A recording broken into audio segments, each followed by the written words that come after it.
ఇవాళ నాటుకోడి ఫ్రై చేస్తున్నాను. ఫ్రై అంటే మరీ ఇది కాదు, కొంచెం తొక్కులాగా ఇదిగా చేస్తాను. నా స్టైల్లో నేను చేస్తాను, చూడండి. సరేనా? పసుపు రాసి రుద్ది కడిగారు. నేను ఊరుగా 2 సార్లు కడుగుతున్నాను. చూడాలి, ఎక్కువ కడిగినా టేస్ట్ అంతా పోతుంది. కుక్కర్లో చికెన్ పెట్టాను. ఆ చికెన్ 2-3 విజులు వచ్చేసినాయి, ఆఫ్ చేసమ్మా. అది ఆరిన తర్వాత తీసి తాలింపు వేసేస్తాం. అప్పుడు మీకు చూపిస్తాం మేడం. చికెన్ ఫ్రైకి పెట్టానమ్మా. ఇప్పుడు ఏమేమి వేసేదో మీకు చూపిస్తాం.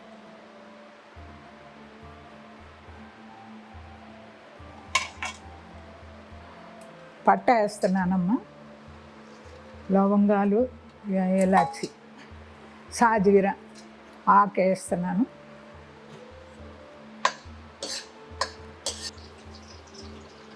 ఉల్లిపాయలు వేస్తున్నానమ్మా,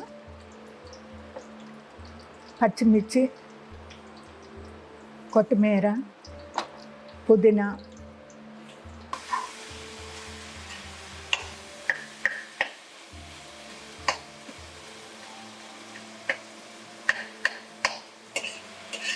చికెన్ తీసి దీంట్లో వేసేస్తున్నానమ్మా. ఉడికింది, ముప్పాతికి ఉడికిపోయింది. మళ్ళా కొంచెం దీంట్లో ఉడికిపోతుంది.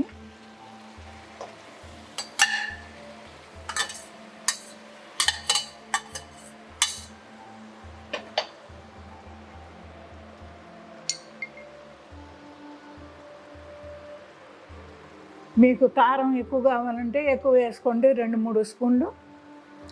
మేము తినేది తక్కువే తింటాము. ఇది చిన్న స్పూన్ కాబట్టి కొంచెం ఒక 3 స్పూన్లు వేసాను. మసాలా నేను ఇంట్లో తయారు చేసామ్మా.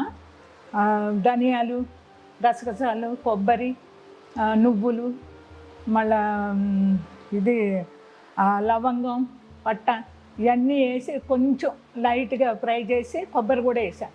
లైట్గా ఫ్రై చేసి మిక్సీలో వేసి పెట్టుకున్నాను. ఫ్రిడ్జ్లో పెట్టుకుంటాను, పాడవకుండా ఉంటుందండి. అది వేస్తున్నాను ఇప్పుడు. ఒక 2-3 స్పూన్లు వేస్తా. మీకు మసాలా ఎక్కువ తినేవాళ్ళు ఎక్కువ వేసుకోండి, తక్కువ తినేవాళ్ళు తక్కువ, దానికి తగ్గట్టు.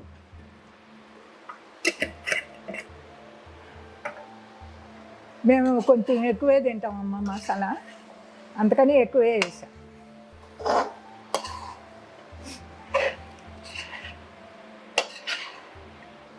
మెత్తగా అయిపోయింది కుక్కర్లోనే. ఇంకా కొంచెం ఉడికితే చాలు.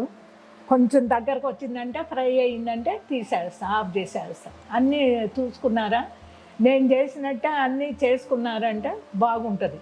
తినేదానికి కూడా మంచిగా, ఇది పిల్లలు కూడా తింటారు.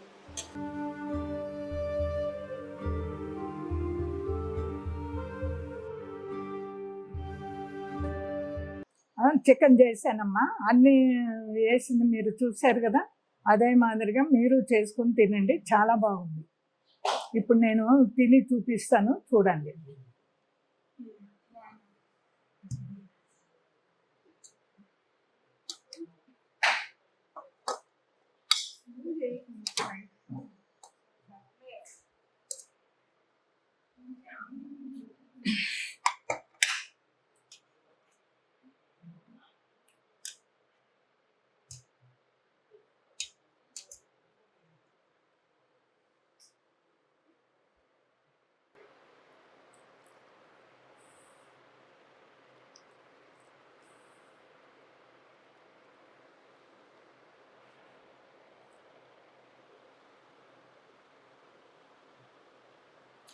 చాలా సూపర్గా ఉందమ్మా.